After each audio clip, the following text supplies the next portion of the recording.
Before we get into the deep stuff, let's give some basics or some things I want to do inquire from the others. Walk me through the Santa Fe Institute. What was it about the time of the math? And this was in the late 90s. So they're not going to hear me on this part, right? We're going to do it both ways? It will not be on the video, but we do have you recorded. Fine. Remember, when you're answering on these questions, I'm not in the shot, and they're never going to hear my voice. So a little bit you got to repeat in your answer, you got to repeat what my question was. Oh, a little bit. Okay. Santa Fe Institute. Why, when you're at the top of your game on Wall Street, do you decide to finance, which was at the time, or endow, or become the donor or sponsor, however you want to say it, for what was considered the most cutting-edge group of mathematicians in the world? Action. So Santa Fe Institute in the late 80s, early 90s, I was interested, I was on the board of Rockefeller. So that starts, Rockefeller, it's university formed by John D. Rockefeller to sort of give back to the community. It's east side of Manhattan, except it was old. It was sort of old-fashioned. They were talking about medicine, and medicine by itself was, again, subject to the ideas of science. They were trying to use science to find cures for disease. And I said, no, we need to do something different. We need to start interdisciplinary work. In most... How did a schmuck like you get on the board of Rockefeller? What year was that? I don't remember. Late, I think 89 or 91. So that's one of the most prestigious research places in the world, correct? Yes. Okay, how did a guy like you get on the board of a blue blood, internationally known, hard research, Nobel Prize winners all over the place? How do they pick a guy like you, a trader from, or basically some guy from Bear Stearns? Good question. So I was asked to be on the board of Rockefeller, and I think it was, I was on the board of Rockefeller, there was a money manager who said, Rockefeller needs someone with financial expertise because the university is growing and there's lots of new things. You have to, again, we go back to the original discussion the last time. Up until the mid-'80s or sort of early mid-'70s, the most important thing was your name. If you were Rockefeller, you already were considered to be brilliant. If you were head of General Motors, it was your reputation. It was who you knew, who your family was, what was your character. And then in the mid-'70s, basically, if you remember, you probably had a calculator. It was very advanced in those days to have a Texas Instrument calculator, where it could, by putting in the numbers, it would multiply for you to do square roots.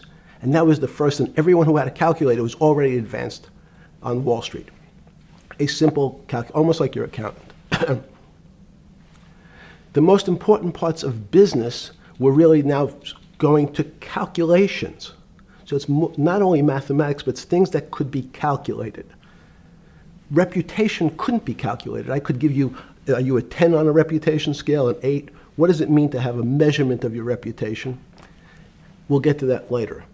But places like Rockefeller needed someone to say, look, we're entering a different world where numbers and the numbers of companies, portfolio management was going to be balanced. It was going to be statistical. Jeffrey, could you come on the board? Potentially sit on the finance committee, Nancy Kissinger and a bunch of other people.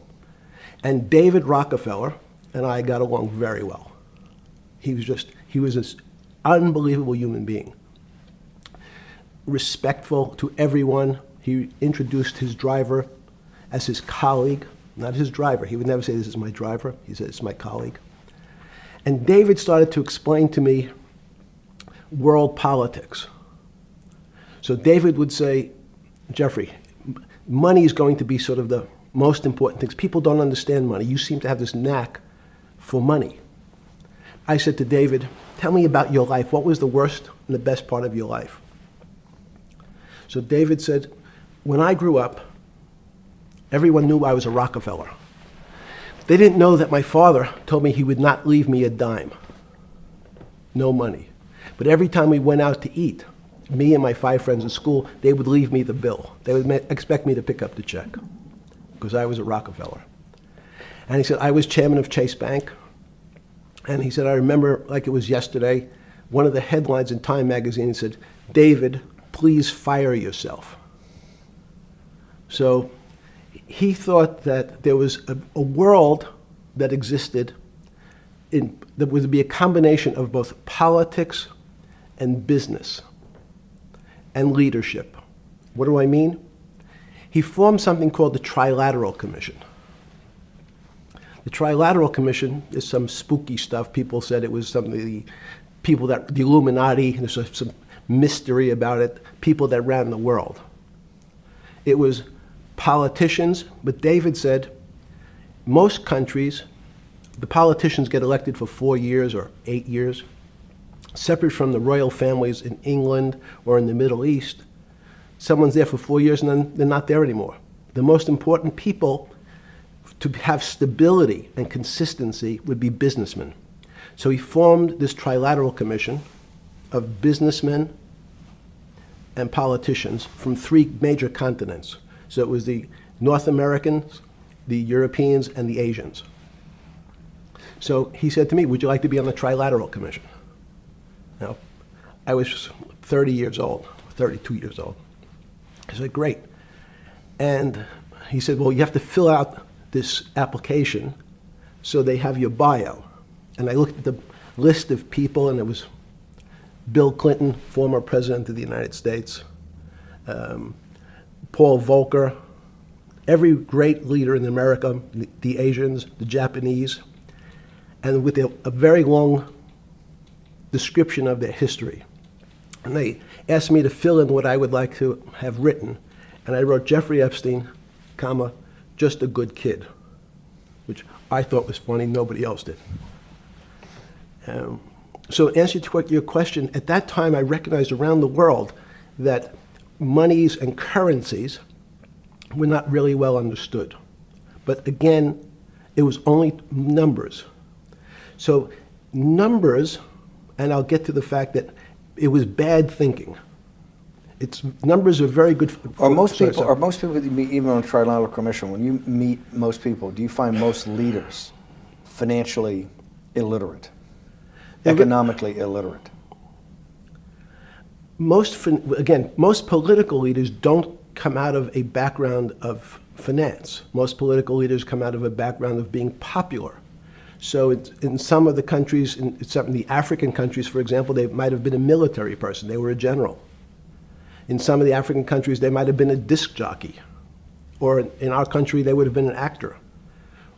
The knowledge of money they don't have an expertise, they have no degrees in finance. They really, and this is one of the major problems, their expertise, if they have any financial knowledge, is of their own checking account or bank account and filling in their own taxes. So many world leaders who don't really have a financial underpinning make fundamental errors when it comes to money on a country or institutional level. Let me give you an example. If you, Mr. Bannon, if I said your assets increased last year, you'd say, that sounds pretty good. And I'd say, what does that mean to you? You'd say, well, I have more money. I guess I'm wealthier. I'd say, yes. And if your debt increased, would you feel wealthier or poorer? You'd say, well, I don't want to have increased debt. I don't like the idea of that sound, increased debt. Now, that and world leaders understand when their assets go up, they feel better. However, institutions like banks, things that people don't really understand are financial underpinnings of banks.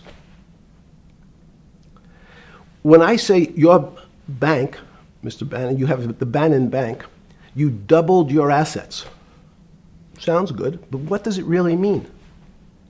It means people owe you more money. You don't have any more money. What? Yeah. A bank's assets are how much it is owed by other people. That's crazy.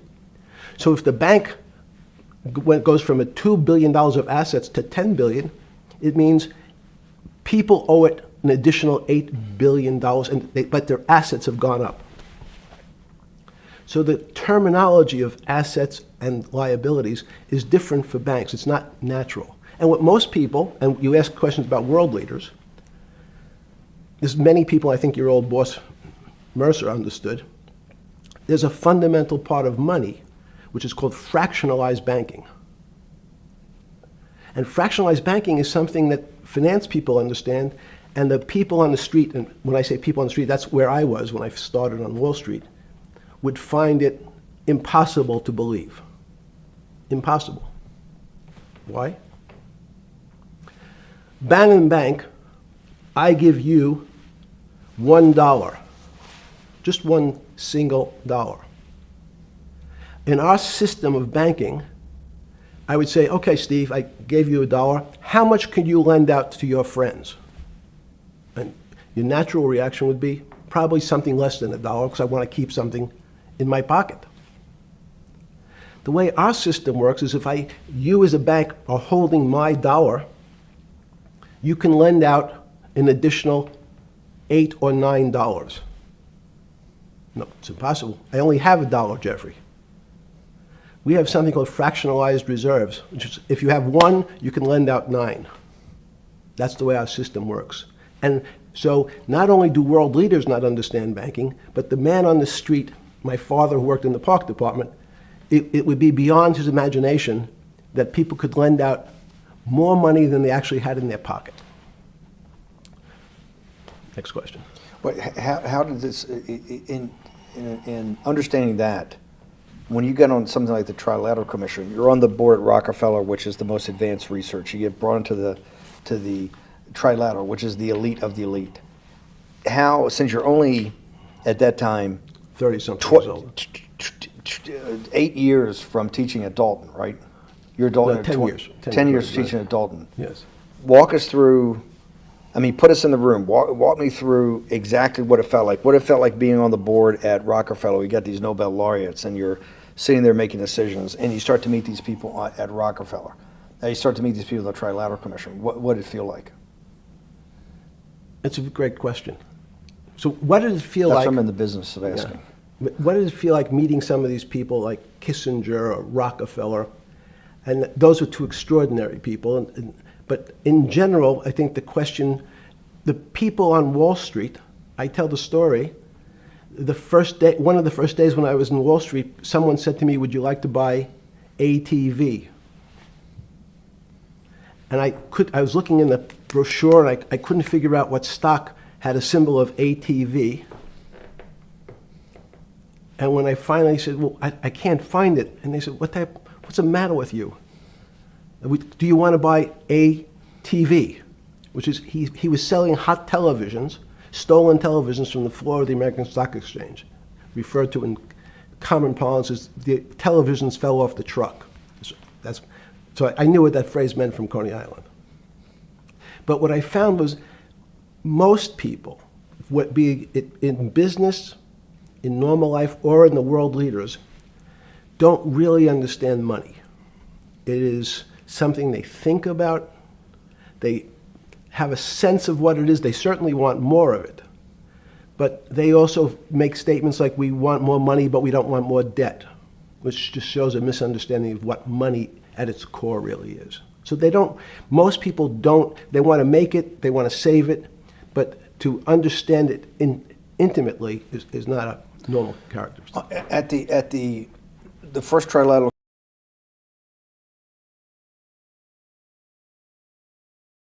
or something? Yeah, good. You're good. Just give me approximate. You joined the Trilateral Commission. I think it might be 90. And we'll be able to show we'll pull down the chart of where your name was, but just give me roughly when it was. I think it could be 90. I don't remember. Okay. Let's Sorry. say early 90s. Yes. When you got on the Trilateral Commission and had do you remember where the first meeting was? It was in Tokyo. In Tokyo. And at what hotel? I would like to say the Hilton, but it's probably not. And it's a 3-day, 4-day? Give me some 3-day event. And walk me through the whole thing. Speeches. It starts with a dinner. Just walk me through it. It was boring. You couldn't possibly think it was boring. It's It bullshit. was boring. You had to be stars in your eyes. No. Did you fly over privately? Yes, but it wasn't my plane. So it didn't count? No. You fly over. Yes. And it was who were the first, like when you first met those leaders, you had to be wowed. No. You're 10 years out of Coney Island. No, I'm not wowed by people of position. I'm wowed by people of great ideas. And I don't care if it's the bus driver. I don't care if it's the student I had who has teeth coming out in Well, every these guys direction. have to have great ideas. They're the leaders of the three great continents of the world: North America, Europe, and Japan. No, many of these world leaders become world leaders because they're popular and they were able to get votes, or they were able to convince people to vote for them. I learned later. Many of them were just good at what they did in terms of politics. Remember, world leaders are politicians in general. They're not scientists, they're not intellectuals, they're not great thinkers, they're great politicians. At the first Trilateral Commission meeting that you remember in Tokyo, sometime in the early 90s, do you remember what were the big issues of the day that they were talking about, and what did you think about it? Yeah, in fact, it was funny because they were talking about inflation, and they were worried that what would happen, how do you control inflation? And as a mathematician, I didn't understand the concept. I don't understand the concept today. How's that possible? Well, when you talk about most things to do with money, money is meant to be local. It's US dollars, then I understand what it means. If inflation, it means my dollar today inflates, and it doesn't buy as much as it did a couple of years ago. The prices go up. It seems that everything is great, but in fact my dollar is shrinking in value. If you, and you're the financial genius here. I'm just a lowly M&A guy. Sure. If you let me finish the thought. Go ahead. So if you're in America, you can feel inflation. Your salary's gone up, but you can't buy the same car. In fact, it starts to feel weird because the value. That's why I wanted to ask the question then. This is my point. Sure. The people who live and breathe this, the central banks, have been haunted by the specter of inflation since the late 70s. Yes. First off, tell our audience, how did that happen? The two great financial events in the 20th century, I'm not going to get to the 21st, were the great inflation in Europe after World War I, the Great Depression, the hyperinflation in Germany that led to the rise of Hitler, and then this inflation in the mid-70s. Before you go to explain inflation, why is the specter of inflation always the central thing in central bankers' minds? Because it goes back to the first concept I said, the weird concept of fractionalized reserves. The system is not well understood. And most systems, in fact, are not well understood. We don't know how our digestive system. Stop. This is I impossible. understand. This is impossible. The world banking system, the world currency system, the world monetary system Yes. has to be so well understood by the Greenspans of the world and the Bernankes of the world and you, right? The currency traders, the guys making billion-dollar bets every day. The legendary guy on Wall Street in the late 90s, Salomon Brothers. Lou Ranieri? No, the guy that wrote the money. Michael Lewis? Lars Poker? Yeah, Lars Poker. Who's that about? That great trader. Lou Ranieri. No, it wasn't Lou, the guy that ran the desk. That eventually ran the hedge fund that went long-term capital. Yes, I don't remember. Who's the guy? I want to say, I don't remember. I'm sorry. Lou Ranieri is big, but Yes. those guys have to understand the system perfectly. No, they don't understand the system. They understand the local part of the system. So, for example, why is not only inflation, most bankers are terrified if the public understood that the bank really doesn't have their money at any one time. It's one of the things during the Depression, there were runs on the bank. The reason the banks don't keep much money in the actual bank is they assume that not everyone's going to want their money on the same day. So it's not really the fear of inflation. The fear is a run on the bank. Everybody wants to take out something that doesn't really exist. Inflation is tied to interest rates. It's a more complicated example. But when your money doesn't buy the same amount of product this year than it did last year, if it buys less and less, like it happened, you used the term hyperinflation. There's certain countries that are not managed well, like in Africa at the current, A $100 billion bill, $100 billion bill in Zimbabwe is worth 1 American cent. That's the perfect example of hyperinflation.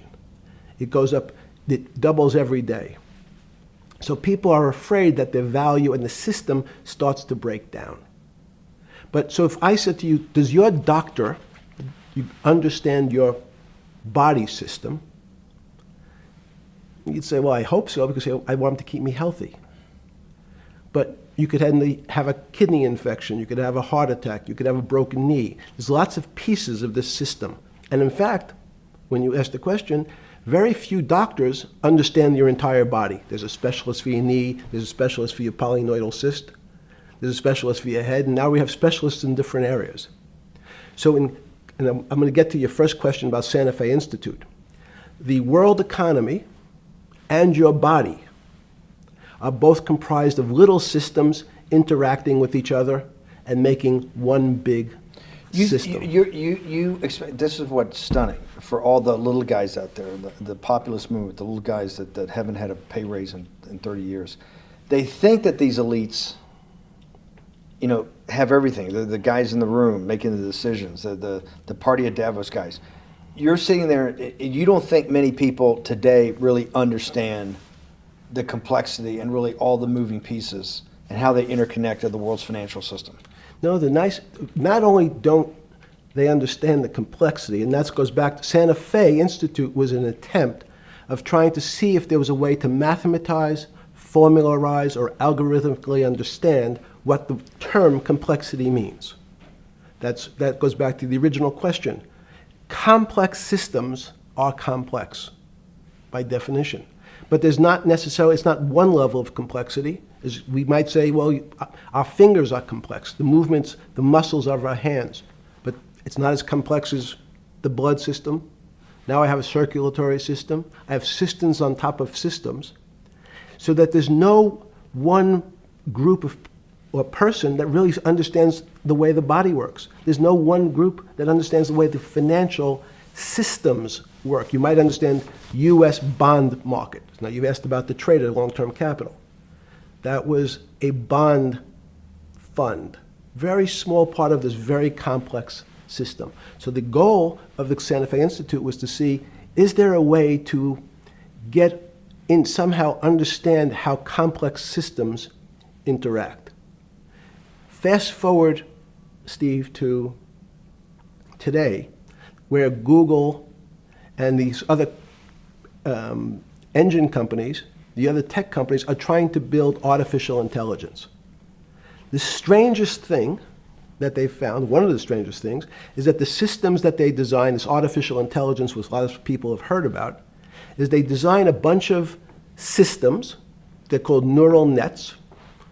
The term simply taken out of brain work, neurons in the brain. Nets because they actually look like a net. They put in some inputs. The computers work, spit out an answer.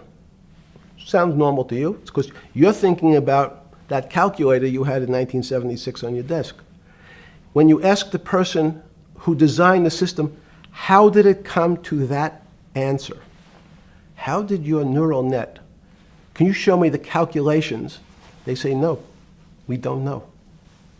We don't know how the thing we designed actually came up with that answer. That's pretty strange. They take the same neural net now and they put it in front of a video game. No learning, nothing. They said to the computer, they say, sit in front of your video game and learn how to play. It seems the computer learns better than any human in history, faster than any human in history, beats any human in history, but when you ask the designer how did it do it, no one knows. It just did it. So that's the first little touch of things that we already have gotten to a place where we don't understand it, and we built it. On Sunday afternoon, September 14th, 2008, where were you? Sorry? It was the night they put Lehman Brothers in bankruptcy in London. I was in jail. Seriously. Yes. So the financial crisis of 2008 happened when you were in jail? Yes. Oh, this is going to be so amazing. This is going to be so amazing. I take it you didn't have your Wall Street Journal dropped off to you in the morning, your Financial Times. No. How did you hear about because I want I forgot about this, but yes. I'm trying to this is going to be amazing.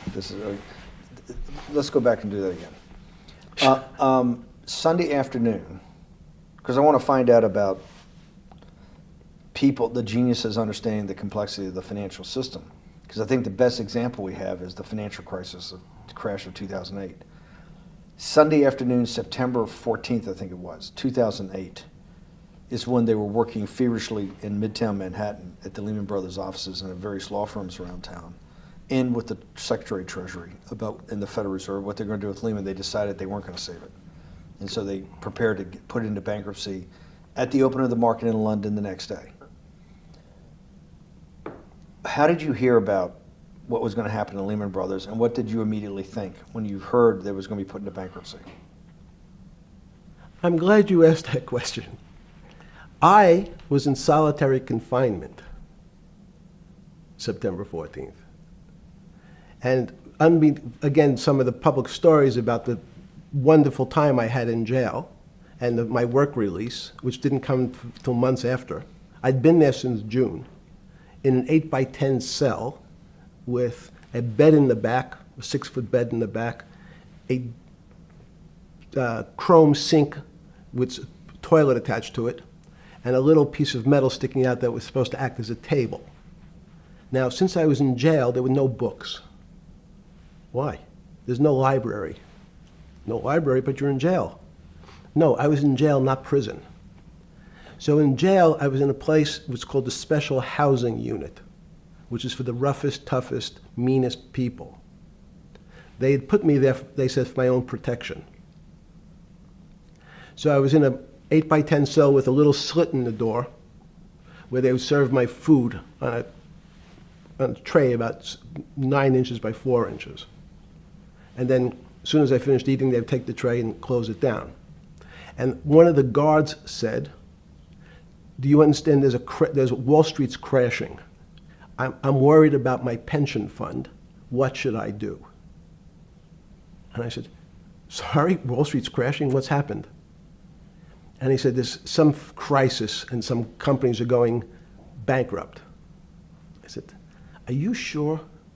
And he said, yeah, it's all over the papers. We're all terrified we're going to lose our life savings because we have either a 401k or our pension funds. We don't know anything about money. Mr. Epstein, can you tell us, like, what's going on? Am I going to be able to afford my children's education? Am I going to be bankrupt like this company called Lehman Brothers? And there's another company in the front page today called Bear Stearns.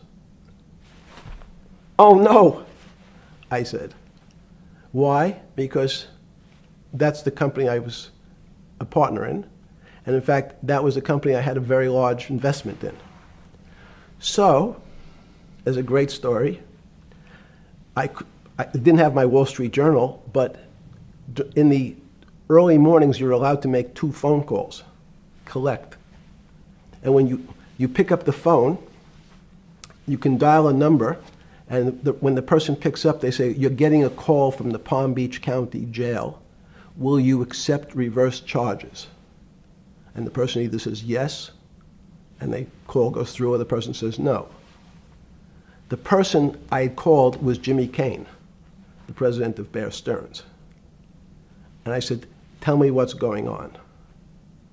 And so that my knowledge of the financial crisis happened with Jimmy, who was at the center of the storm, telling me about what Lehman had gone under, and they were trying to figure out a way, should they bail out Bear Stearns?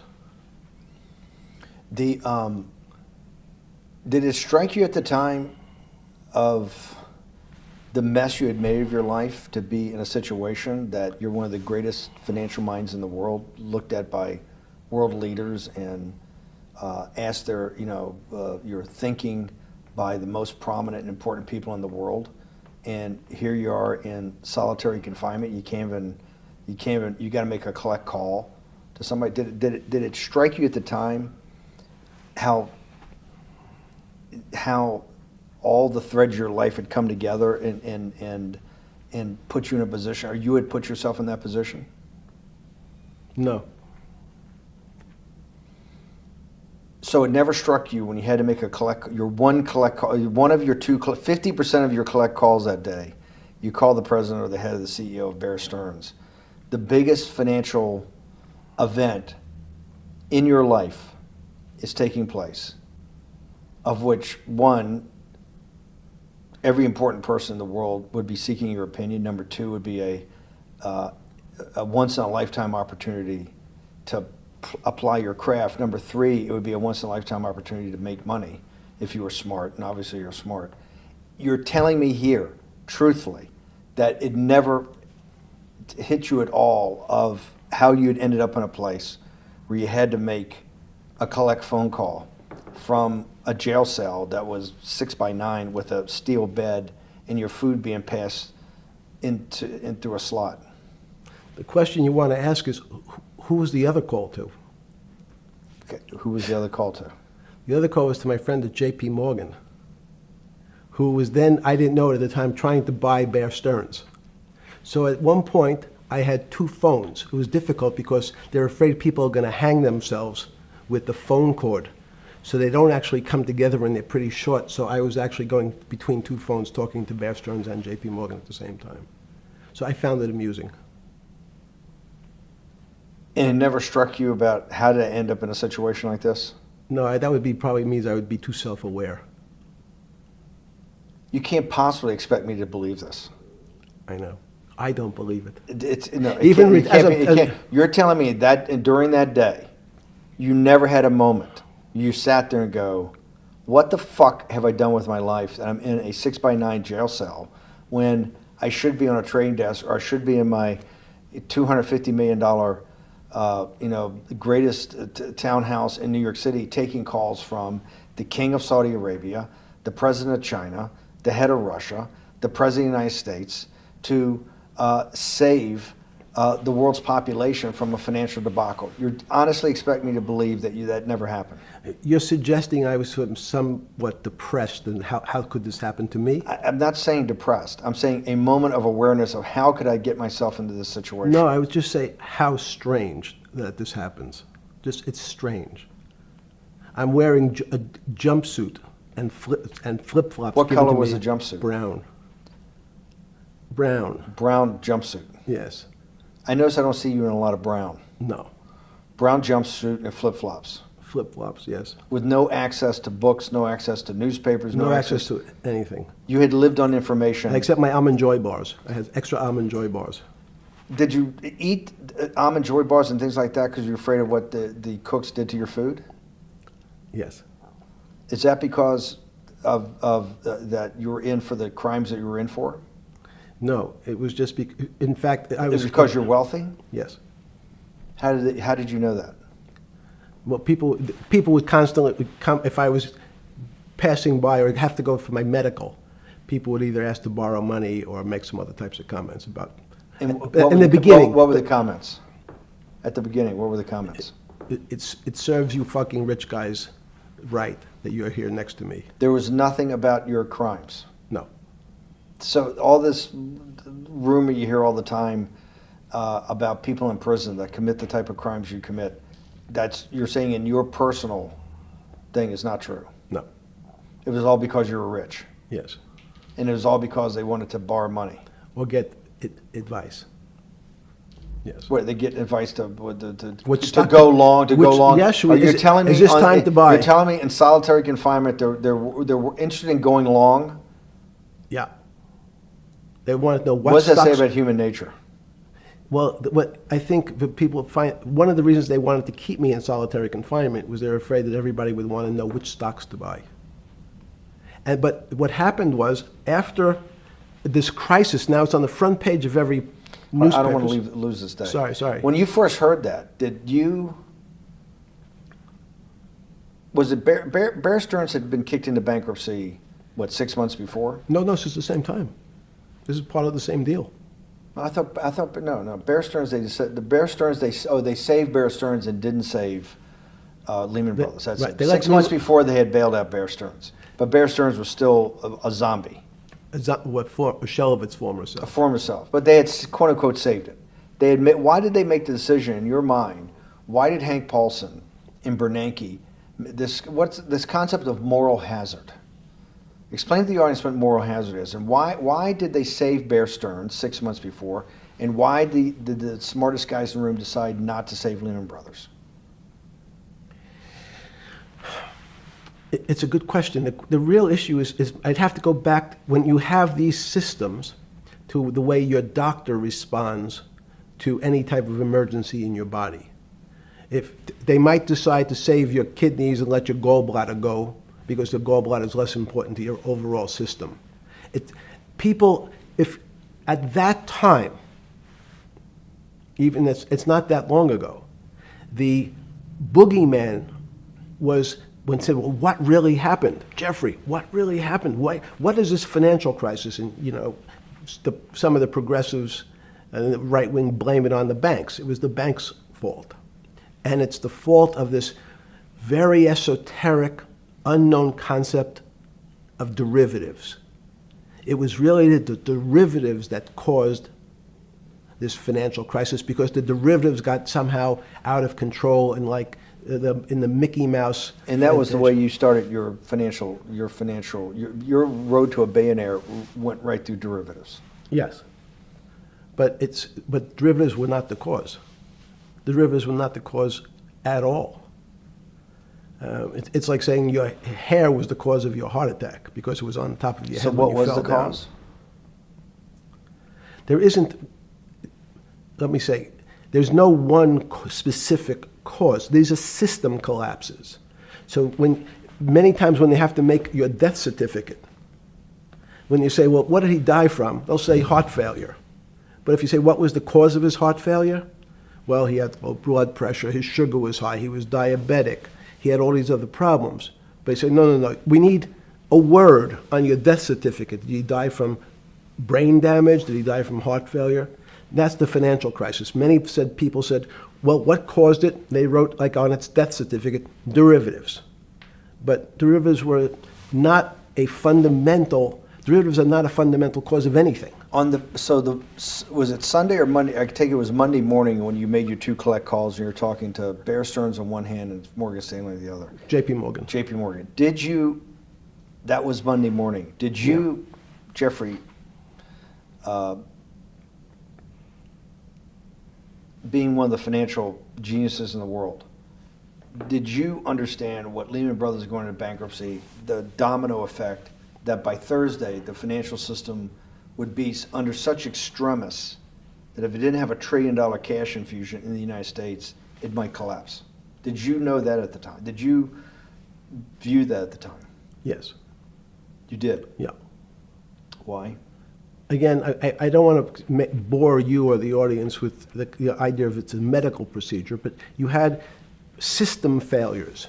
So you'd recognize that if I said to you, did you realize when your father was on the ground and he was clutching his chest and he couldn't breathe, it was a bad situation and he could die. That's how I saw it. Did you immediately think about the commercial paper market? I mean, the mechanical triggers that actually you had to blow through these circuit boards. Did you know the circuits? Did you understand the circuits? Or did you have a concept of the circuits that were going to get blown through? Yes, but only because of an analogy to a body. And in fact, from my telephones against the wall with my little metal wires, because the next day I talked to another person in Washington about the issues of what I thought was happening, and I made the same discussion about the... They were at the Treasury Department? Yes. So in a 6x9 cell in... The phones were outside the cell. In Palm Beach County, California? West Palm Beach, Florida. West Palm Beach, Florida. This was your juice diet. West Palm Beach, Florida. West Palm Beach, Florida. West Palm Beach, Florida. You're making a call to Washington, D.C. to talk to some deputy secretary of Treasury. Someone in Treasury. Right. Someone in Treasury. Right. And that does not, the night before you go to bed, it doesn't dawn on you at all. You never have a moment of self-reflection that, how did I end up on this metal cot when I should be at the center of things? No, I had a telephone. So I've said, I can talk to, it makes no difference where I am, in fact. I'm still talking to the same person if I was at my home in Palm Beach. But I'm the here in difference your jail. home in Palm Beach. I can dial my That's a own phone. That's bullshit. No, but you can also make 1,000 phone calls. Here you got to make one, and he's got to take. Think the how much charges. better that was. I had to decide who was the right person to call. That was unusual for me, because I would have called 20 people And before. what was the advice you gave him? I said, you have a sick patient, and it's very much like a sick patient in the emergency room. You can't think about it like your car. People in normal walks of life think about money and things as a machine. And unfortunately, so if your car breaks, cars are always easy to fix. My jets, my cars, if it breaks, I know it can be fixed because it simply follows the same pattern. If this part breaks, you replace the part and the thing works again. People and the financial system are not machines. They can't be fixed the same way. You can't simply take out put some more juice into the commercial paper market, and that's like replacing the carburetor on the car. It's much more, I have a patient who can't breathe, has a stomach problem, can't see, looks bleeding at the same time. What do I do first? I have to think about it as a system. Where's the most logical place? What's the most dangerous place? If your heart stopped, we have to start your heart again. In the equivalent to the money market, why do I have to start your heart again? I need to get your blood flowing. If your blood stops, you're dead. If liquidity, which is the equivalent of blood in the financial system, dries up. Once liquidity is basically cash, putting cash into the Forget system. about what it is. Okay. Liquidity is liquidity. It allows the system, it's the blood of the system. You need to pump blood hard into the body of the economy to keep it flowing. And if you're, especially when you're worried about someone dying, you're not going to be worried about the niceties of, well, you got the shirt dirty and there was some damage. Pump in that blood, keep that heart When you pumping talked to the person in Treasury on Tuesday, the 16th, did you get a feeling as you were sitting in your 6x9 jail cell in West Palm Beach, Florida, that they were on top of things? No, you can't. It's impossible to be on top of things. There's no such thing. It's, again, the doctor watching the patient die. You hopefully have some confidence that he's seen it before. He recognizes that there are some steps he has to take first before he bandages the guy's finger or worries about what shoes he has on. So you hope that the people in charge, your doctors who are working on the emergency patient, have enough experience and, frankly, judgment to try to keep the patient alive. Did you think that they had those things, patience and judgment? They had pretty good judgment, and you needed a lot of luck, just like in the dead patient. You need to, hopefully you put that blood in and it's not too late. And you make some mistakes, but you have to know you're going to have to give it a shock. In the run-up to the September crash of 2008, Yeah. I guess you weren't occupied with finance. That whole summer, how long had you been in jail? Went to jail June 30th. So the entire summer. Yes. Before you went into jail, you were still very active in the financial markets. Yes. When I say active, you trade currencies every day, you trade stocks every day. When people, I don't do any. someone like you, or you give advice to people to trade stocks or trade currencies. I don't trade every day. I think that's, like Woody Allen said, you can't beat the bank. So I try to pick my spots. George Soros picked his spot when the pound collapsed. This would have been a great money-making opportunity that passed me by when I was in jail, but that's not how I think. In the run-up to that, in the spring of 2008, that's when Bear Stearns got in problems, I think, in the spring of 2008, and they decided to bail it out. Did the Bear Stearns guys talk to you for advice at that time, in the big crisis in Bear Stearns? No, but see, again, unbeknownst to most people, and it's easy to blame people for the financial crisis, like you'd blame someone for giving your father the drink before he had his heart attack. But what really happened, the real enemy of the finance system was Bill Clinton. And if you ask me what and who caused the financial crisis, I would tell you it was Bill Clinton. Because of what Bob Rubin and he did to deregulate the financial system? No. Because as of the last time we had our 60-minute interview, you talked to me about home ownership. and you asked me whether everyone should own a home. And I told you, no, it's too risky. So the financial collapse of 2008 is because of hardworking African Americans, Hispanics, and whites who wanted to have a ownership stake in the society that all rests on their shoulders. They're the culprits. No, not at all. Okay, then I didn't say they were the culprits. I was pretty clear it was Bill Clinton. Okay. Why was it Bill Clinton? Because Bill Clinton wanted to get votes from those people. And he sold them the idea that instead of renting in a house, and historically the values of houses have gone up, and he said, you guys in these local communities who haven't been able to afford a house before, I'm going to show you a way. I'm going to give you a way, because I'm sure I'll get your vote, that you can own a house, because I want your vote.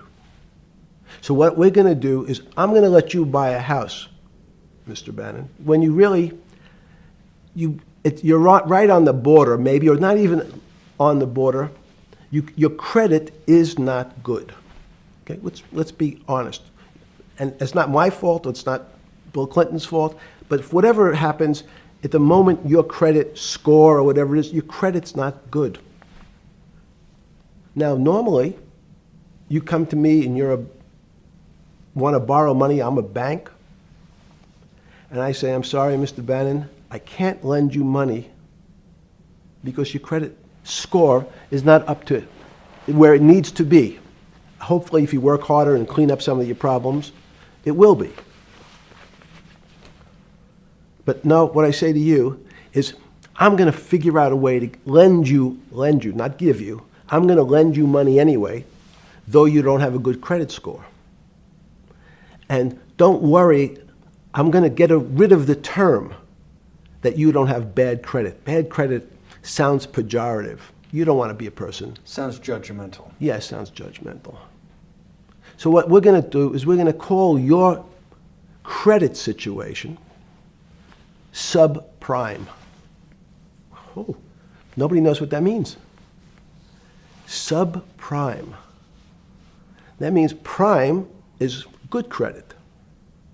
Subprime is not good credit, less than good credit. So we'll call it something that people really won't follow, and we'll tell you what. We're going to have people lend you money, though you are a subprime borrower, and I will figure out some government agencies to guarantee your loan, though I don't think you're a good risk. So the banks say, no, no, no. We don't want, initially, the bank said, sorry, this is too risky, Mr. President, for us. We're in the business of managing risk. It's not our money. It's the hard-working people's money sitting in our bank. We can't lend to people whose credit is not prime. You're asking us to lend to people who are subprime. And he says, here's the key, if you don't, Mr. Bannon, I'm going to make sure the Justice Department charges you with discriminatory lending because you refuse to lend to my subprimers. In business terms, you should never lend to. But what we'll do is I'm going to form an agency called Fannie Mae and Ginnie Mae, just another agency names. They'll guarantee your loan. So don't worry. Don't worry. You don't have to pay it back anymore. Even though and maybe you don't even have to work as hard anymore. That's probably a harsh statement, but these players, these two big firms, Fannie Mae, will guarantee the fact that that bank will receive its money. Now, the bank says, wow, best deal in history. I refused to lend to Mr. Bannon, but now he has the big brother, his Uncle Sam. He went to his Uncle Sam, and Uncle Sam says, I'm guaranteeing it. The bank says, I want everybody. Give me as many people as you can give me, because Uncle Sam is the best credit in the world. Not only it's the United States government. We'll take it all. We'll take as much subprime as we can handle. because it's the best investment for the moment. It's a strange investment because it has politics that has inserted its way into the numbers. Politics doesn't belong in the markets, but now we're going to have, I want the votes, we'll make guarantees that you who can't get a house normally will be able to get a house from the bank. The bank says, this is the best deal in history. We will package 100, 300, 1,000 of you subprimers, and we'll sell it off to somebody else. And the whole system becomes mired in subprime mortgages. That's becomes the issue. What do you mean mired? There's just too much supply. It's a supply-demand problem. You get too much supply. No, it's a very good question. What does too much supply mean? Well, then you get to people, go back to your first question to me, government leaders. Government leaders know if they're good, and they can do mathematics, they can balance their checkbooks. So certain people in Congress said, well, how do you value these subprime mortgages? The banks say, we've been valuing them the same way we've always valued them for the past 20 years. The accounting firms, there's something in this country called GAAP accounting, which is a standard type of accounting. And we account for them the same way we've always accounted for them. If we paid $1,000 for your mortgage last night, when we put it on our books today, we're going to say its value is $1,000. It makes sense. I paid for it last. What's its value? It's $1,000. That's what I paid for it last night. No. The Congress people said, that's not really a good answer, you know. That doesn't give us confidence that you know what you're doing. Because what happens if you have to sell it tomorrow morning? Something's happened and you have to sell it. Remember, there's kinds of stress tests. Would you be able to value it at what you paid for it the day before? And Wall Street says, that's not the way you can think about this. This is crazy. We always value things at the cost from the day before. And they changed the accounting method, in essence, to say not what it was worth yesterday, but if I have to sell, what would it be worth? That's impossible. So what happens is every bank now has to value something they bought yesterday at lower than they paid. Never before in 20 years did they have to do this. So something they bought at 1,000, on their books was 1,000, is now 990. That starts to, you asked the question about what did I start to think about. Something's 1,000 and 990, this person now has to value it at 980. When did you first start to get nervous, understanding Bill Clinton in all this? Did you change glasses? Yes. Okay. I changed shirt. I saw that black. Are you okay with the? Yeah, great. I think we're gonna have all kinds of changes. I'm experimenting. Yeah. Okay. When did you get a feeling? Did you ever anticipate, before it happened, something like 2008 could happen? No. How could that be?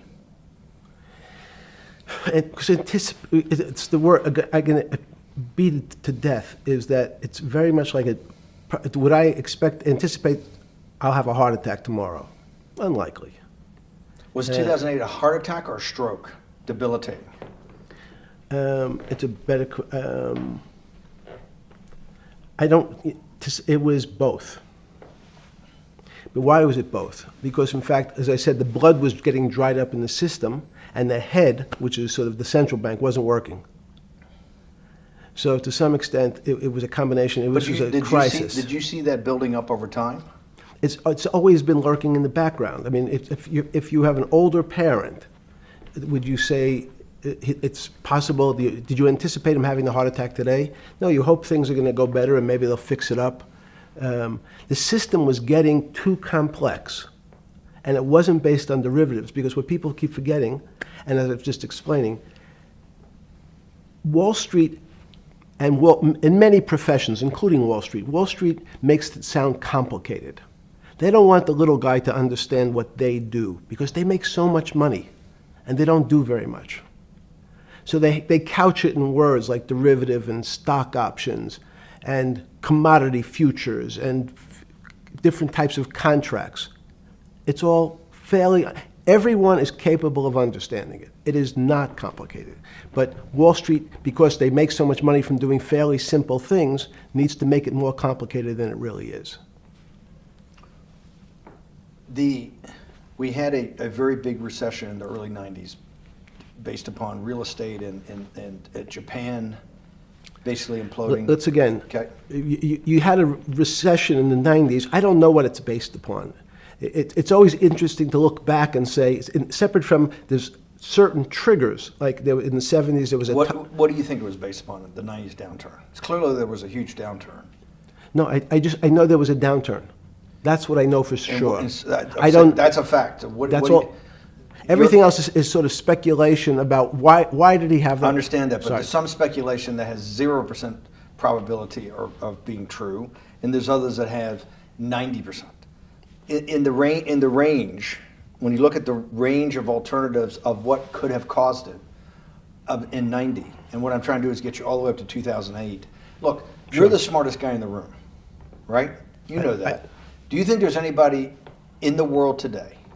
Oops, this is going to be a bad question. No, but do you think anybody in the world today, the Alan Greenspans, the Bernankes, is there any central banker you know, any partner of any Wall Street firm, any guy running a trading desk, and I would take it that would be, or anybody at a Larry Fink at BlackRock, Steve Schwartzman at Blackstone, the top 100 financial guys, and let's throw in a couple of Nobel economists, and let's throw in the best professors at Wharton, at Harvard, at Stanford.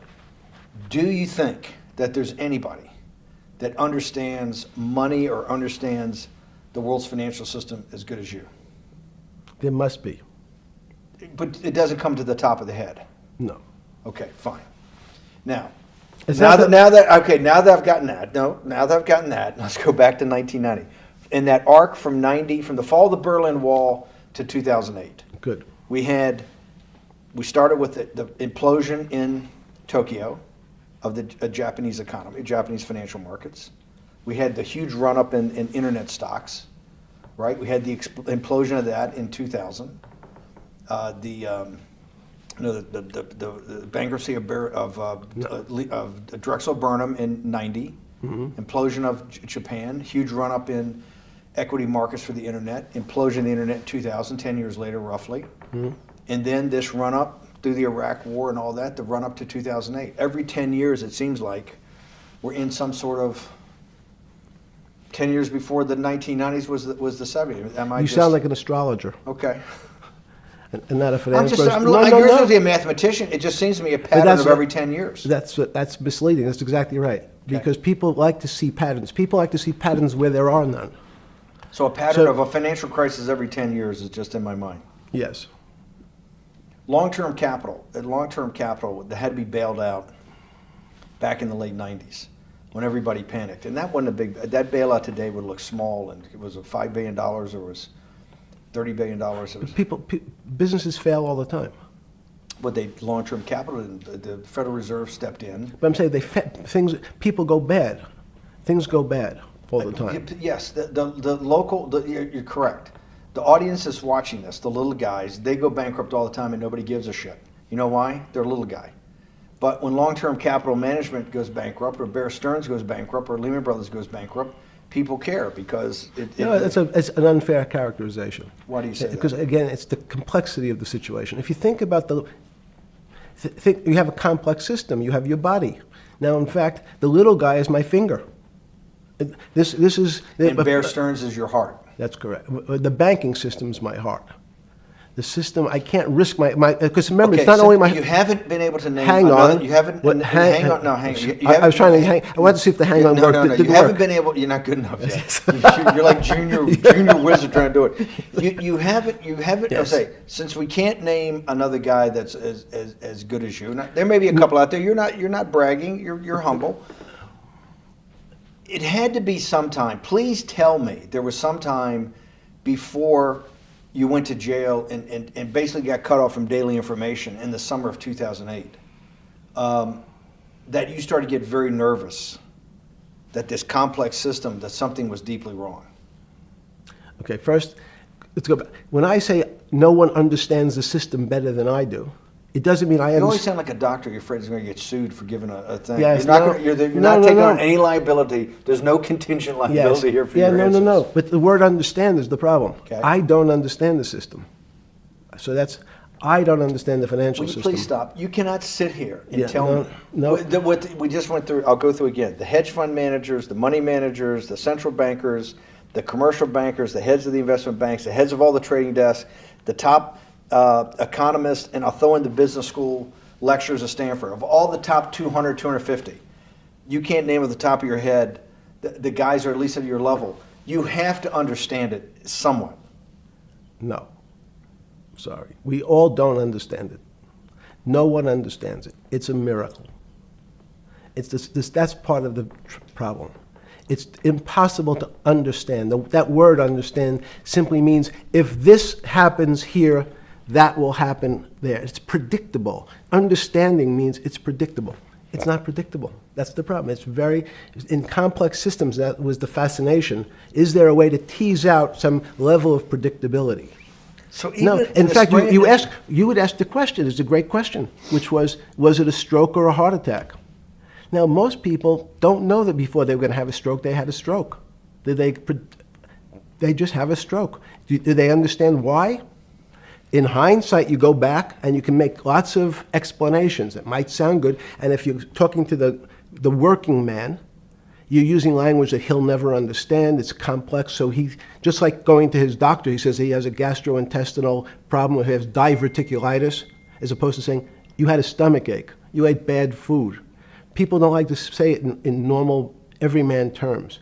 The system had a stroke, but we don't know why. But you just, okay. Hardworking people, and there's a great social benefit, would you not agree, with having people having ownership in the system? When you say ownership in the system, it doesn't mean. Let's start over. Okay. Yeah. So flip Sorry. over your phone too, because Yes. I don't want anyone to see Yeah. on your phone. So maybe flip it down or something. Yeah. Yeah, who knows what the fuck comes up with that phone? That's correct.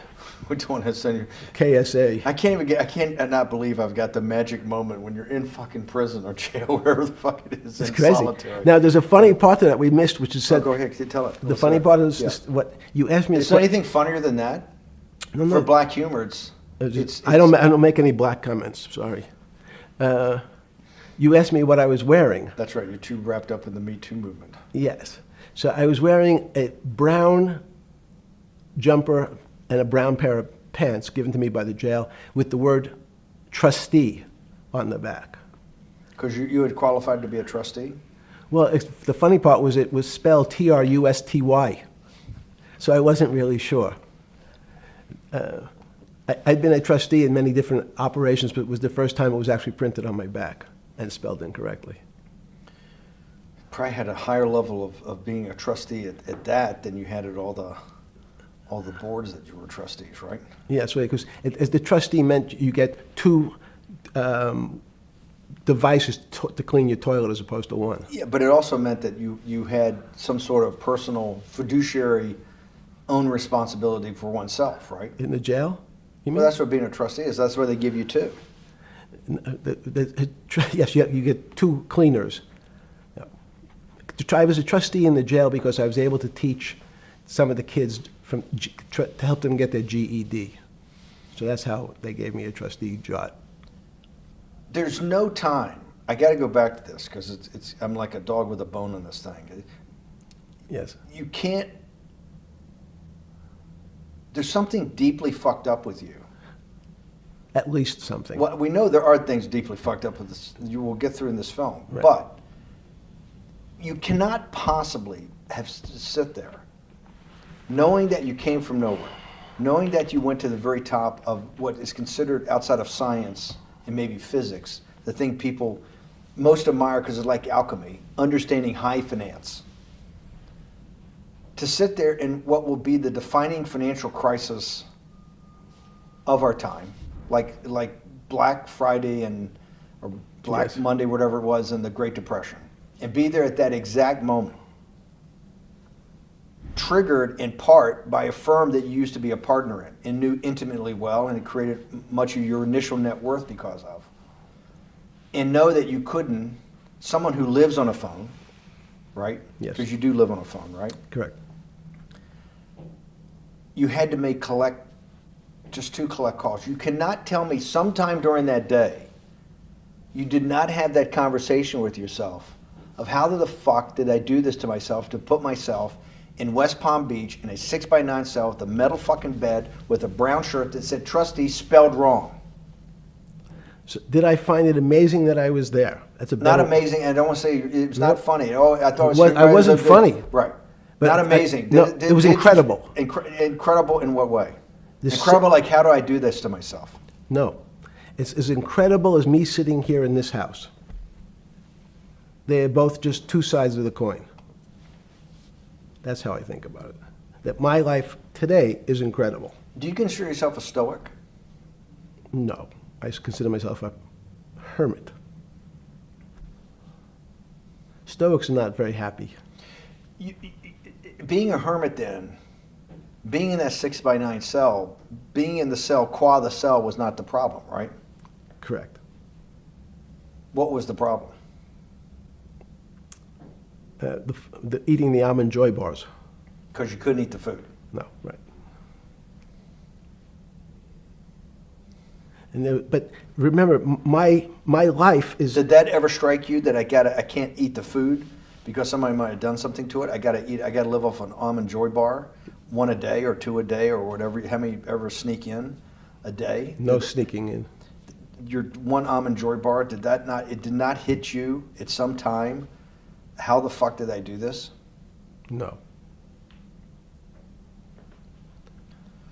Let's go back to the spring of 2008. Were you so wrapped up in your personal issues at the time you were not spending enough time on the financial markets, or were you deeply involved in the financial markets like you normally were? In No, the spring of 2008?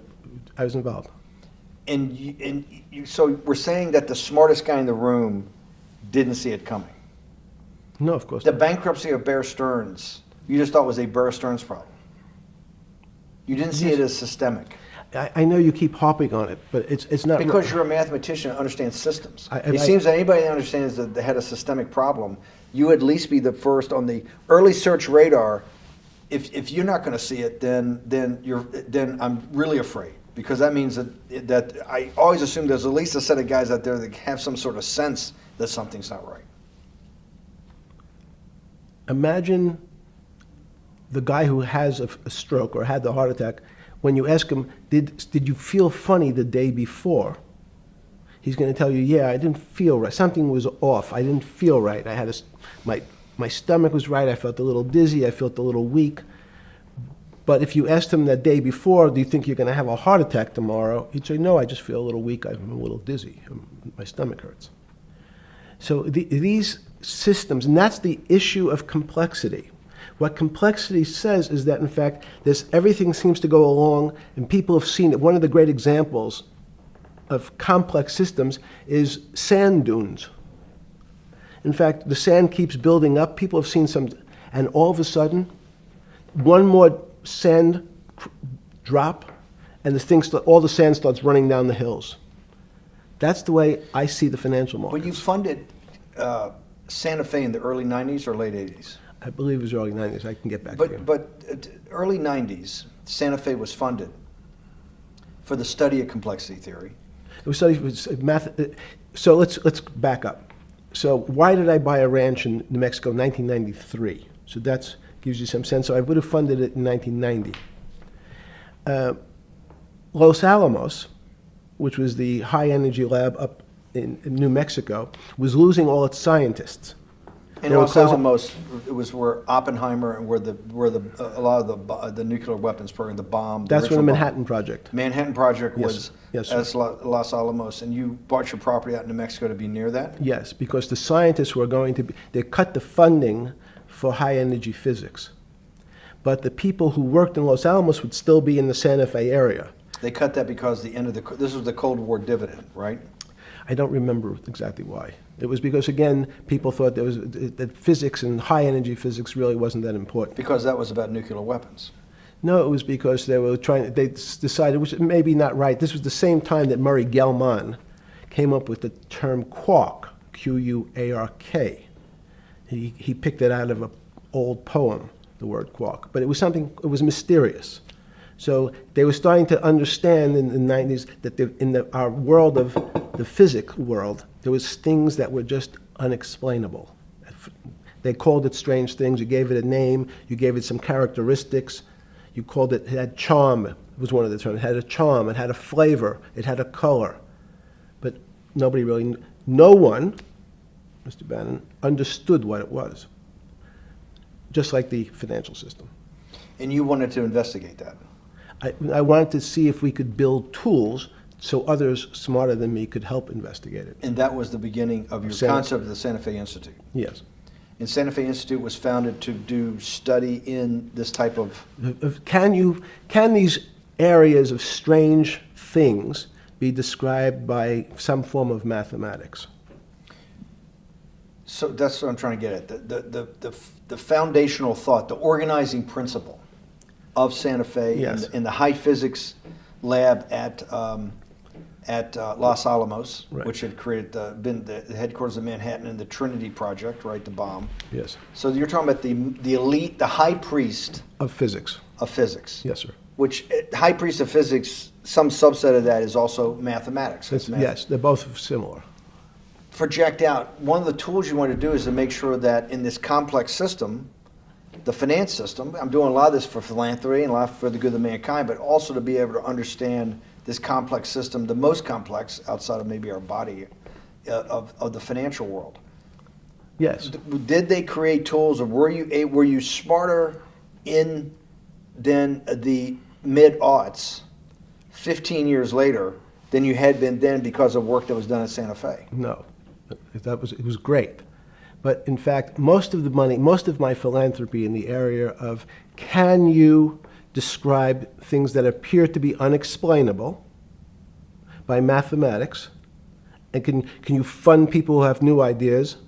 And unfortunately, when someone thinks they've been able to, there was a man, Stuart Kaufman, when they think okay, I figured out how to be able to predict the unpredictable, what appears to other people to be unpredictable. But my system, in those days it was called genetic algorithms, can predict what things will happen, and they all want to make money. So they use their systems to try to figure out, they know they have figured out the way to make money because they figured out the unexplainable. They try, they go bankrupt, and we start again. So with a cold view, what I've come to realize is that the attempt to mathematize, formularize, or what in your prior work, to understand what really is, in today's world, still unexplainable, is impossible. They're miracles. Your first head of Santa Fe was Christopher Langdon, I think. Langdon from Australia. But Murray Gell-Mann was the funder. He was the rock. Yes, he was the rock. He was a Nobel Prize winner? Yes. Yes, and a wonderful guy. He came out and helped us with the Biosphere 2 project. He came with Chris Langdon. Yes. Chris Langdon was the operator, the day-to-day guy. Chris was doing artificial life. Right. Murray tried to lead his own artificial life. Yes. When Chris came to Biosphere 2 for the first big conference we had in 1994, he was one of the most impressive guys there among all the world's elite. Kew Gardens, the Lawrence Livermore lab, the labs at Sandia, all the major universities, Lamont Doherty, all the big Earth observatories, Woods Hole. What set Langdon apart, I thought, and the reason I invited Santa Fe to be part of it, was Langdon actually made a presentation that everything, and he was making this to scientists, a lot of marine biologists, a lot of people that are just beginning, Wally Broker and people who were just beginning the study of climate change, at that time called global warming. That he made this compelling presentation that everything's really mathematics. Yes. It's all just back to math. And you have to, all these experiments you do, you're not, one of the reasons they're not considered by the high priest in physics as being real experiments is that they don't have a mathematical basis to it, and everything has a mathematical basis to it. Langdon seemed like a radical visionary. What happened to that concept? You go back 350 years. So you have Isaac Newton, you have Leibniz. From move forward, you have people like Heisenberg and Gödel, and what every one of those mathematicians and philosophers came to understand is that there's numbers can describe certain things, approximate certain things. But in fact, trying to put measurements and numbers on other things that are really unexplainable is folly. 300 years ago, they said that unexplainable realm was God. And people who attempted, in fact, to explain the unexplainable, who said, yes, I understand the unexplainable, were charlatans, they were the occults, they were the astrologers, they were the con men. Alchemist. Yes. Well, no, alchemists was, in fact, they believed that there was a way to transmute one metal into another. In fact, they always wanted to see if they can create gold. There's no reason, if you think about it, they recognize that one metal is different than another metal because it has some additional pieces to it. It has additional neutrons or protons or electrons. So because they thought it was a machine, they believed it was a machine, if I can take 5 protons and add 5, that gives me 10, I should be able to get gold. Move everything around inside these systems, the molecules transmute one molecule into another, and if this molecule I've transmuted it into is gold, I'm a rich man. It's back to money. But there's something strange happens. Isaac Newton says, this is really weird. If I want to push a ball on the table, I have to touch it. Maybe I have to blow on it. But I actually have to push one side of the ball or the book to move that side. I'm pushing here, and obviously this thing is what appears to us humans to be solid, so it moves as one thing. But the only way to get something to move was to touch it or put a force against it. Okay, seems to make sense. Everybody has that experience. I want to lift a glass, I lift it. If I want to push a ball, I push it. If I want to pull a ball, I pull it. But he recognized when the ball fell off the table, it went in a different direction. How's that possible? Nobody pushed the ball down. And he said, this is crazy. Why did the ball go down? I didn't push it. I just let it go. So someone's pushing the ball, because I know that I am confident that the only thing that gets something to move is with a force that pushes. So there's a force that's pushing the ball down. In fact, he called it gravity. He measured how fast it was pulled, but never was able to explain why it happened. How is it? What is gravity? It's this. Everybody says, well, why did the ball fall to the ground? Because gravity took it. But what's gravity?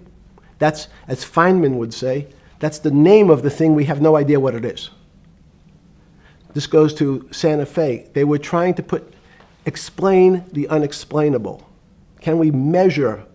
Can we figure out a way to predict the stock markets using these types of chaos complexity? Before we get there, let's walk back through it. Let's go back to Newton.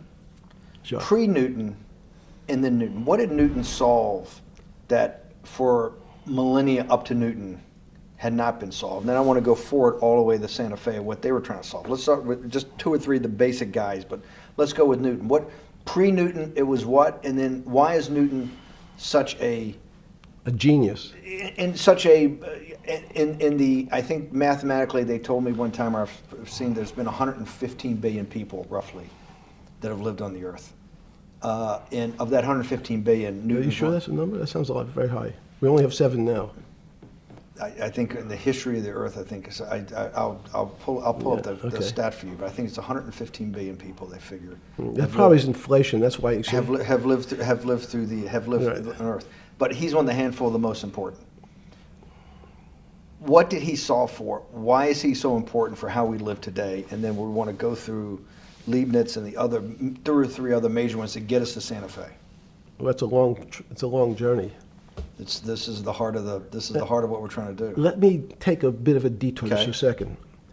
What if you went to high school and the last year in your high school, you took calculus?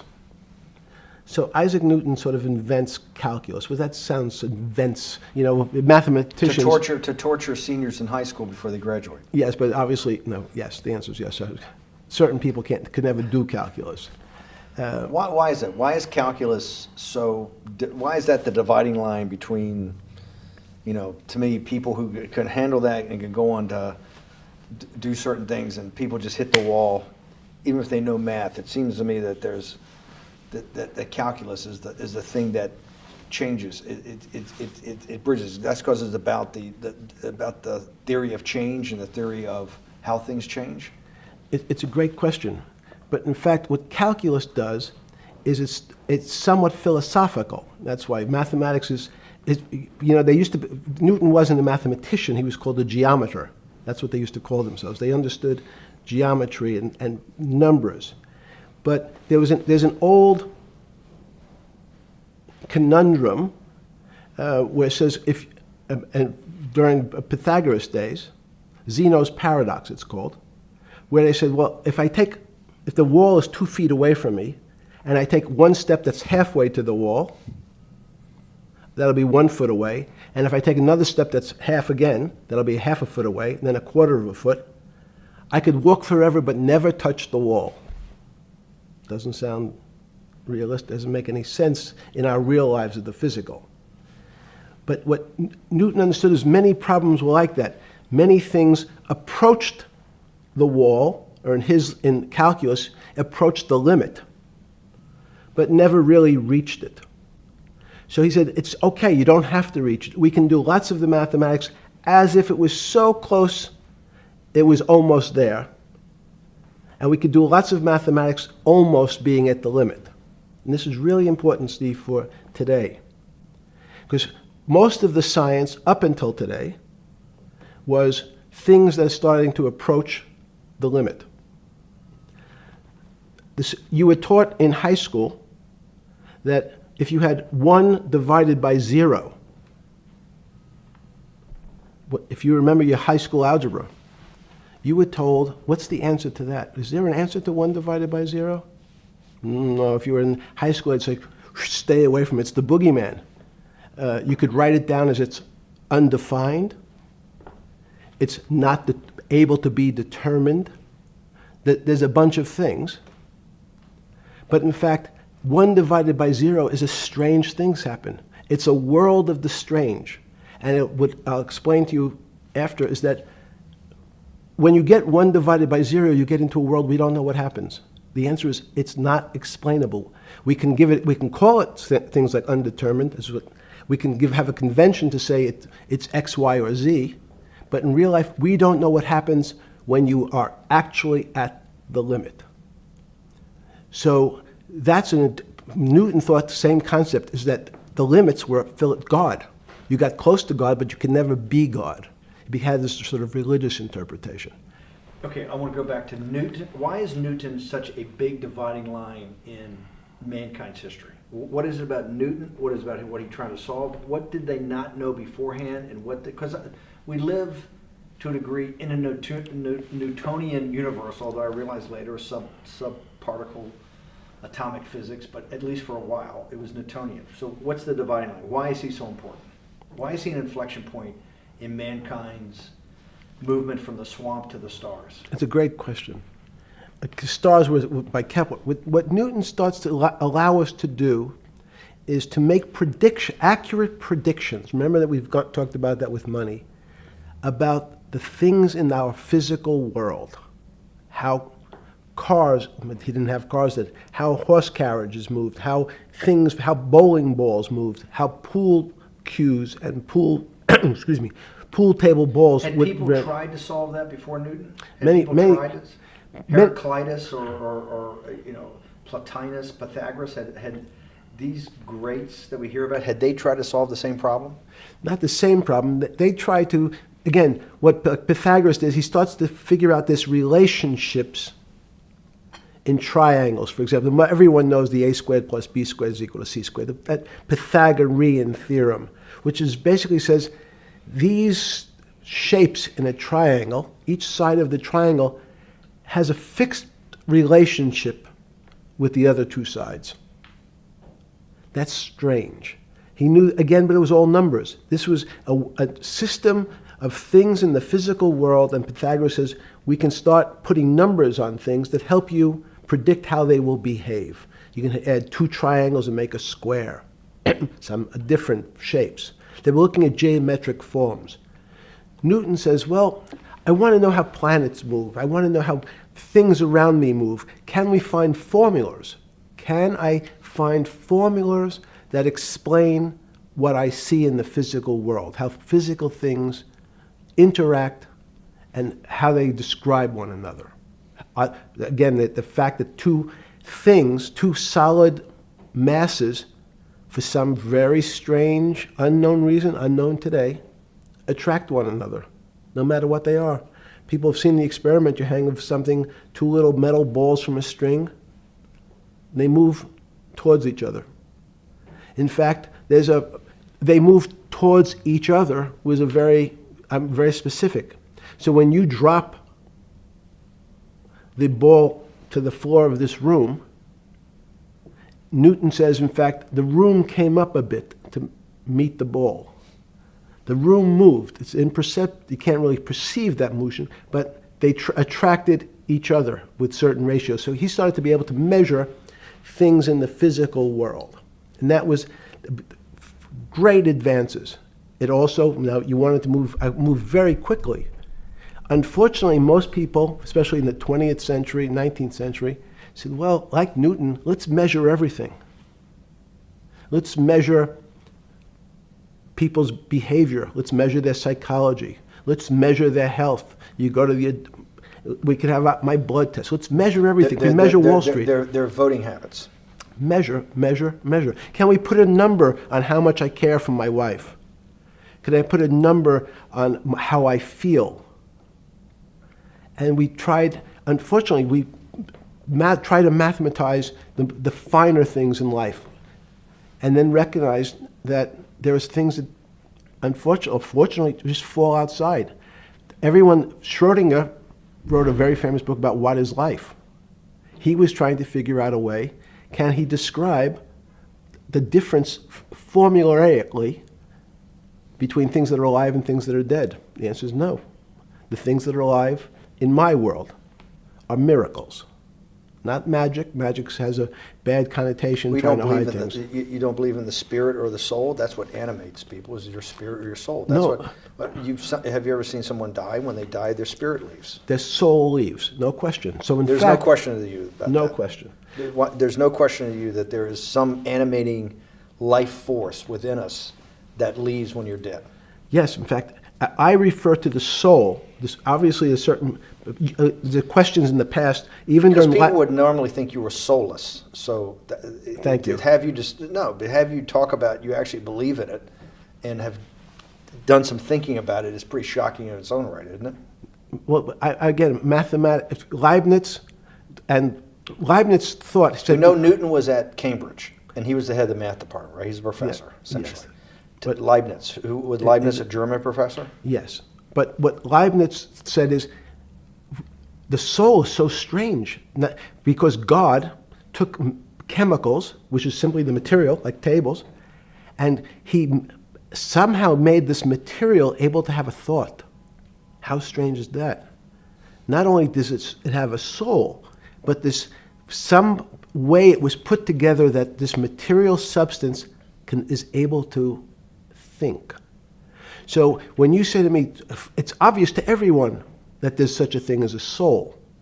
Now, if you're part of the Charlatanville, you'll try to explain it to people. The soul I describe as the dark matter of the brain. Why is it dark matter? Because in high energy physics nowadays you hear terms of dark matter, dark energy. Again, terminology. It's a complicated term. Why is it dark matter? Because we can't see it, that's all. What do you mean you can't see it? Well, somehow we see something moving towards this area of darkness. Something, I can see this thing. This appears to me to be empty. It's just black. But I see it being drawn this way. So I say, well, I know if this were matter, that would follow that equation. If this was solid, it would explain the way this particle moves. But I can't see anything here. So I'll just call it dark matter. And I'll say, I don't know what it is, but it behaves as if there was something there. The soul is obvious to everyone that there's something different between things that are alive and things that are not alive. But we have no idea what it is. It's currently unexplainable. I believe we need an entirely different system of analysis to try to figure out. But Sorry. No, with Newton, with all his alchemical studies and things he worked on the spiritual side, Leibniz had just talked about the soul, Schroeder talked about what is life. If a modern scientist or someone that you funded at MIT or at Harvard or one of these things talked in those types of terms, they would be considered to be a wingnut today, wouldn't they? They would not be on the path for tenure, right? Unless they were in the philosophy department. This is exactly my point. We're talking about three of the greatest mathematicians in mankind's history that have really changed mankind. Talking like this, what happened? How do we get to a situation where they could not be in the high physics, they could not be in the mathematics department or working in high energy physics? Good, it's an easy answer. Newton was a combination of mathematician or geometer then and philosopher. And as time went on, those disciplines seemed to move apart. We had philosophy, some of the philosophers can't do math, and some of the mathematicians. And again, mathematicians often break into two categories. People that solve problems, those are more like geometers in the old days, just problem solvers. And then there's thinkers, theoreticians. They're more like the old movement towards philosophy. But neither one of those two groups have been able to figure out why something is alive as opposed to something that's not alive. No one's been able to describe what the soul is, but we all know it exists. And I think what we need is science is a bad word. I think science only describes the things we already know about the physical world. In fact, there's an argument that the physical world that we see has been created out of our systems of mathematics. Mathematics, everyone knows mathematics describes the physical world much greater than it should, unless my view, the physical world really comes out of conscious beings that have mathematics. So they create it. This table appears to you and I to be solid. To a bat, because we have light that's bouncing off the table into our eyes, it appears solid. If instead of eyes that responded to wavelengths of visual light, our eyes responded to radio waves, the radio frequencies. It's not different. It's the same type of frequency as light, but different speeds. The table's invisible. We know that our phone works in this room. So the waves are coming through the windows. The waves are coming through the walls. So the walls are invisible to that type of radiation, that type of energy. The walls I can see them because my eyes, a physical system determines that the walls are there. You, with Murray Geldman, you founded, or were the original donor, and had the idea of Santa Fe Institute. In 10 or 15 years later, that effort to study the complexity of systems mathematically. Yes. Was essentially a total failure. Yes. A total failure. Total failure. Why is that? It's the failure of science because, in fact, if to some extent science doesn't describe romance. I don't know why I'm attracted to somebody. I don't know. People are attracted to each other, and everyone has the same feeling. They've seen someone walk in the room, and they say, "Oh, that person gives me a creepy feeling." Science has tried to describe. Science doesn't describe what creepy feelings means. They just know it's a creepy feeling. I think women as I said the last time, have an intuitive sense. What is intuitive? They have intuition, they have feelings, and they're able to deal in the realm of things that men, especially men like myself, find unexplainable. Women have intuition, men see things a bit differently. Men want to measure everything. Women are not really that interested in measuring. In what you're saying in macro terms, you actually think science, mathematics, maybe ultimately technology, is moving to that more intuitive? I think science and math are old-fashioned. And unfortunately, people are still taught that they have to learn algebra in school and certain things in school, as opposed to learning to have an emotion. Is this what Larry Summers was trying to get at? Maybe he didn't say it perfectly enough, but what he was trying to get to in that system, the systems we study today, the way mathematics is either taught or understood, that women just haven't gotten up to the highest realms of engineering or physics or mathematics because of that. And you're actually implying that there's a either new branch of science, or we've hit an inflection point like in Newton that's going to go in a Newton took mankind in a different direction because he was able to measure. Then you had subatomic, non-Newtonian physics later. Are you saying that you think there's another developing field that's coming up that may take us, I don't know how many decades to get our hands around, but that's what's evolving out of this? Yes. Yeah. In fact, I think that mathematics, it's not the end of science. Every year someone says it's the end of, we can't discover everything. There's lots to discover with a relationship to the physical world, but we know a lot already. In respect to the unexplainable world, we almost know nothing. Women, again, sense it. And instead of Larry Summers, I won't digress too much, but Howard Gardner early on said, there's not one form of intelligence. It's not mathematical intelligence. There's emotional intelligence. There's kinesthetic intelligence. There's this argument that I reject that black people are less intelligent than white people. It's not true.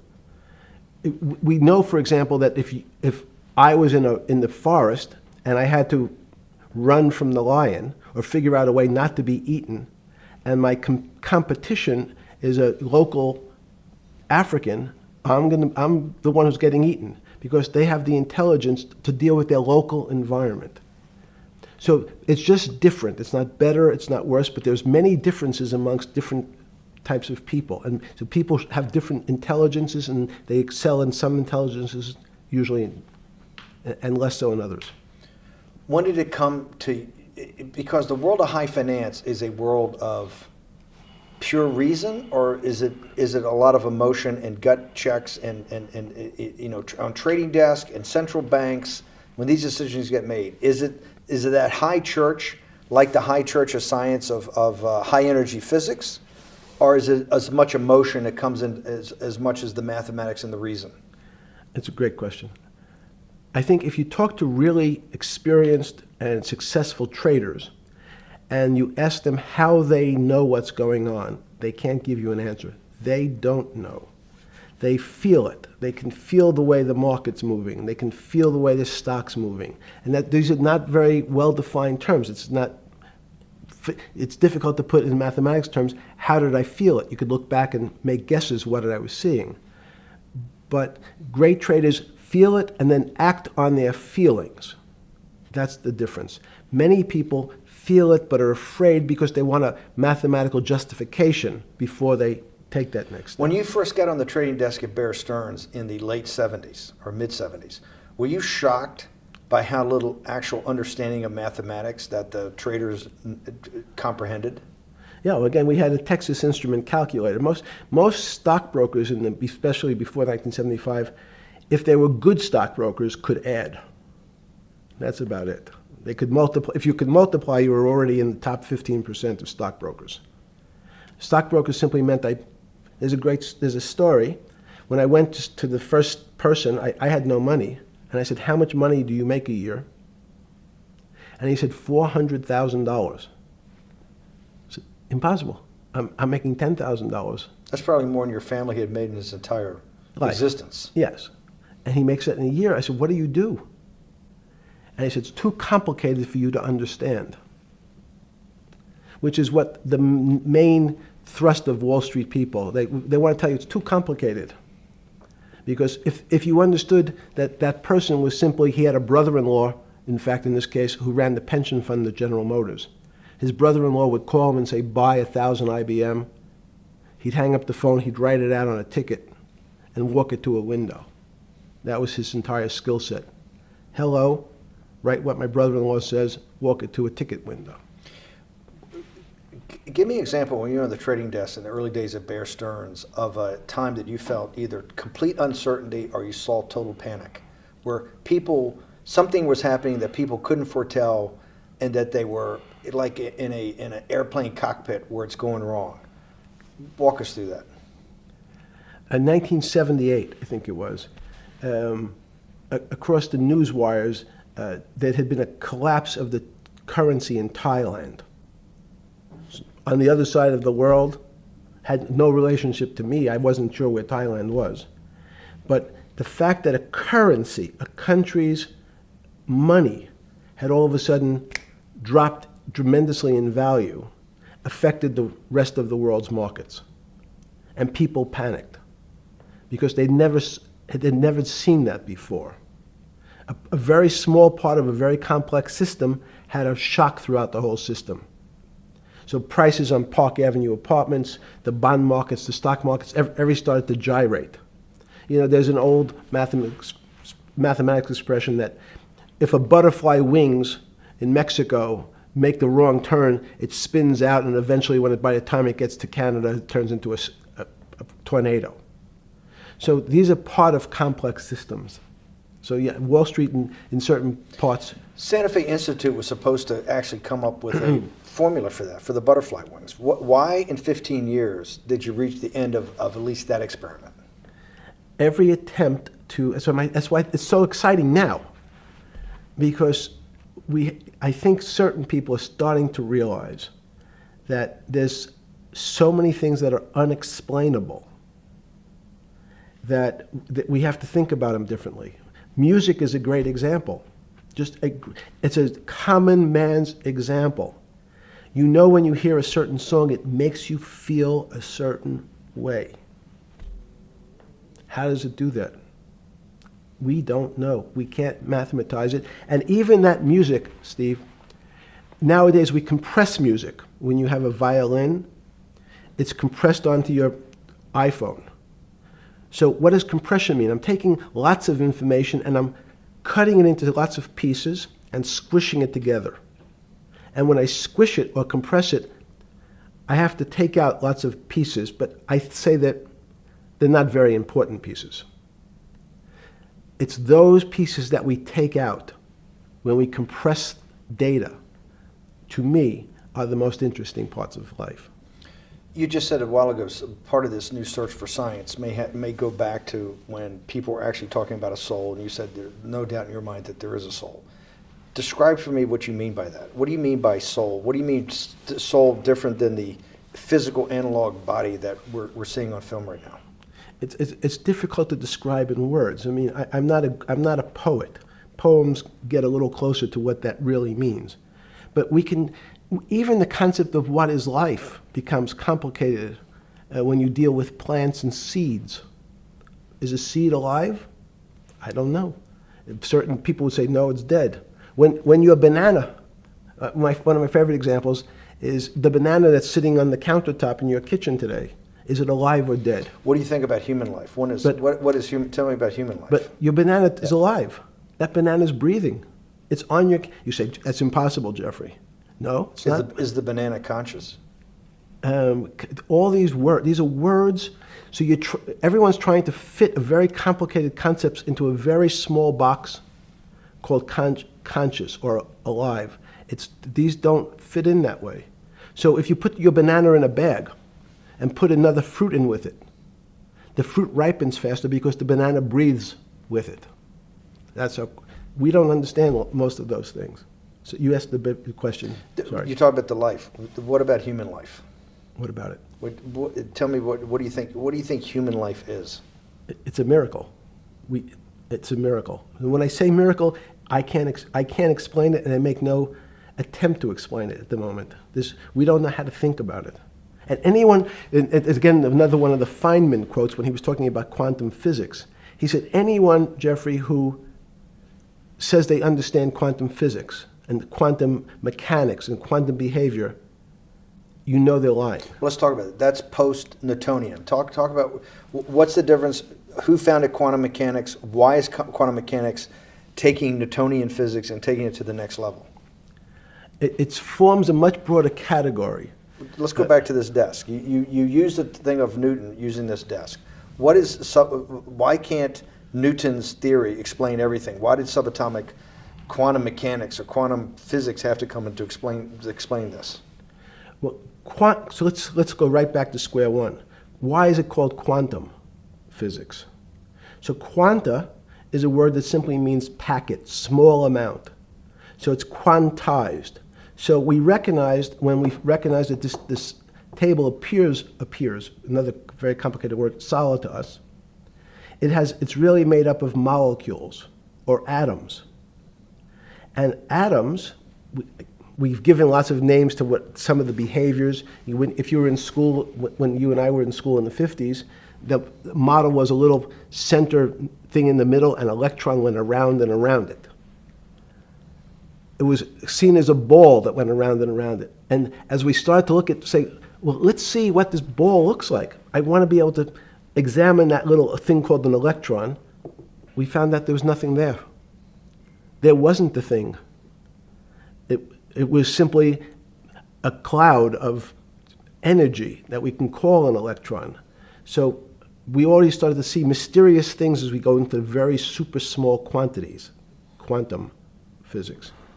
So quantum physics started to go into the very small, and at very small distances, we see things that we can't explain. We just cannot explain. How am I doing on time? 4 minutes. Fine. And to summarize, no, sorry. Let's go back to human life. When do you think human life starts?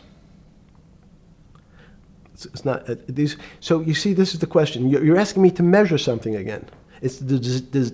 can't be measured. You just hate making commitments. That's why I'm not married. I'm peeling this onion back a layer at a time.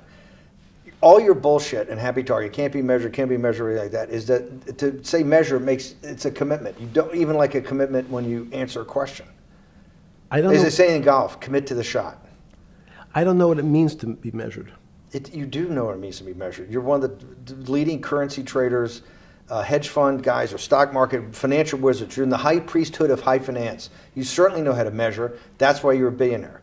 Any other answer besides that is total and complete bullshit, and you know it. I know very few things. You know things can be measured. You measure every day. You weigh and measure every day.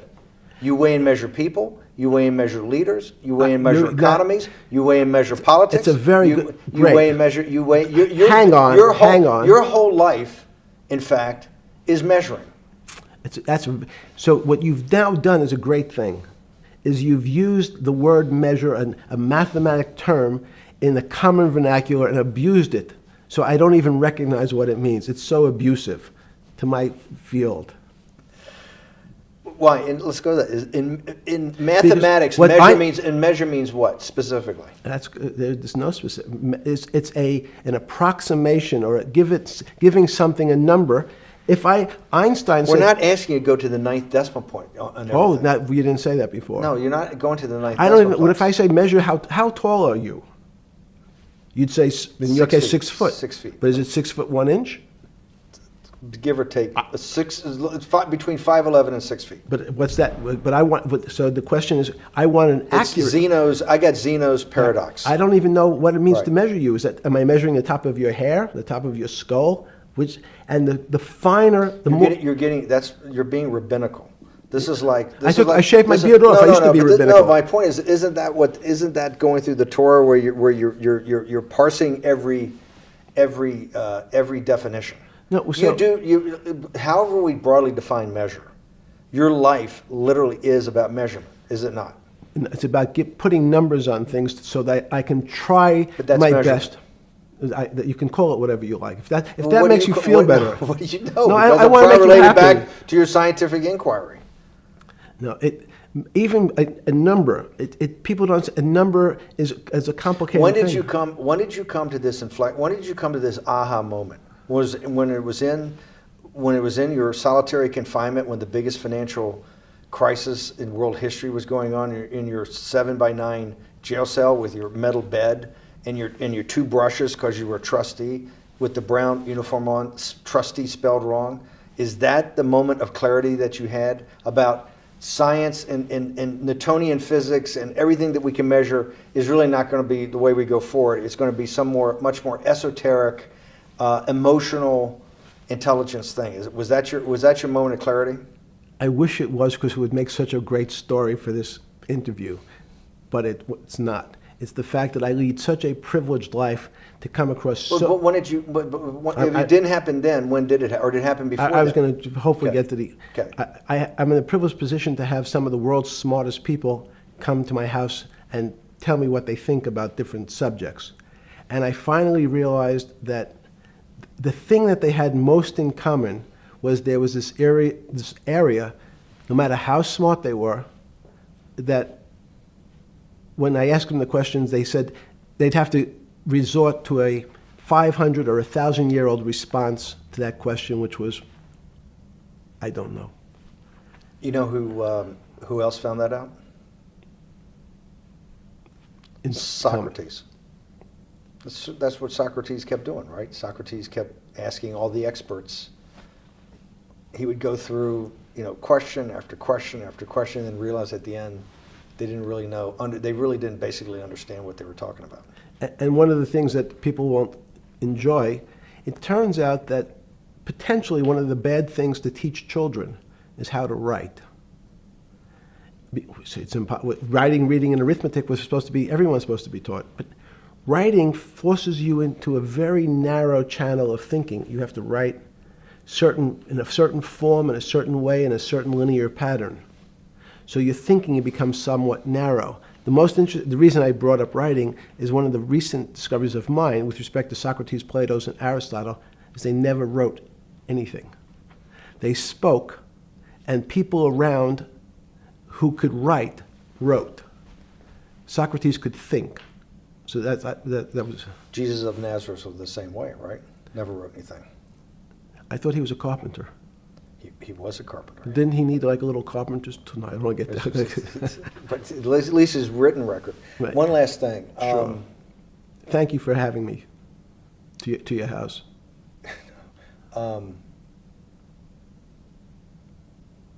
Vegetable juice. Let's go back. Look what vegetable juice does. When did that?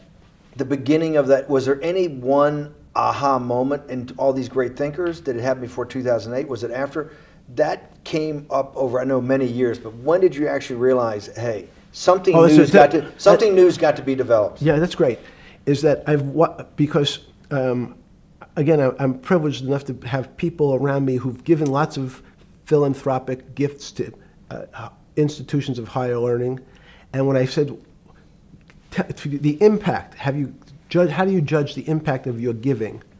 And we sat down and said, no really new ideas have come out. And I realized that, of course, it hasn't come out because we've been looking at using science and mathematics, and it's the wrong tool. It's obvious. Institutions that are set up and try to put forward knowledge and understanding and truth, should they take your money? Derek Bach at Harvard said, taking money for good causes is a good thing. So if Hitler took all the gold out of the teeth of the Jews and said, I want to give this to Heidelberg University to fund the Leibniz chairs so that I can study high energy physics, Derek Bach would say that was fine? Again, these questions are questions where good people on both sides, like your Charlottesville, could differ. I don't know the answer to these questions. So tell us the two.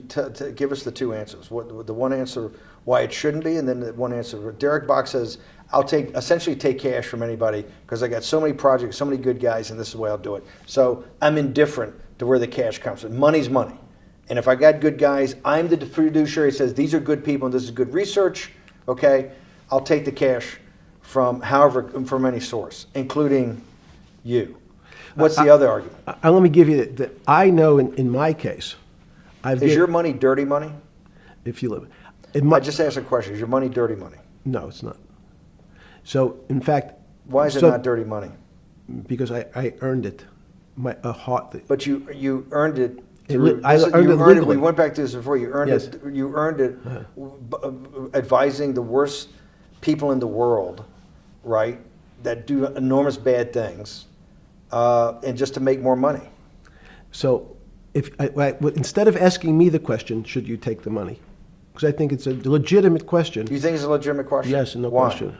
Because I think about, ethics is always a complicated subject, but I can tell you that with the money I gave to help try to eradicate polio in Pakistan and India, instead of asking me whether that money should be given to these children for vaccines, I think you might want to ask their mothers who received the vaccine, who know their child now won't get polio, and ask them if Epstein should have helped these people with their money. If we walked in, you're a mathematician. You're a mathematician. If we walked into that clinic where they're giving that money out to these people that are in the most dire straits of poverty and sickness, and told them that the money was coming from class 3 sexual predator?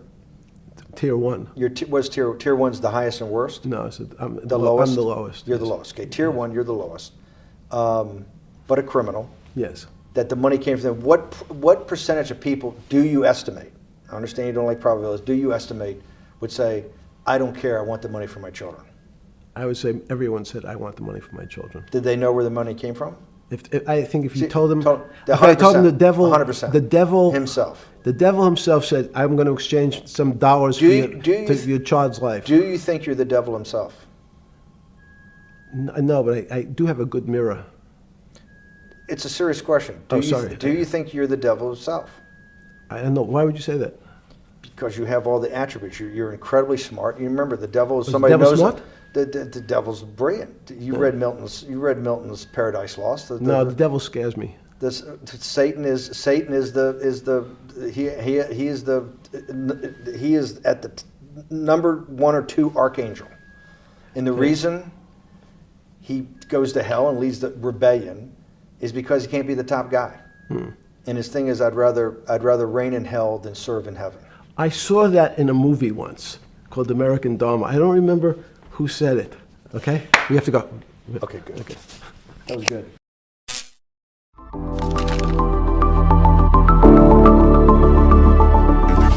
Как Крой.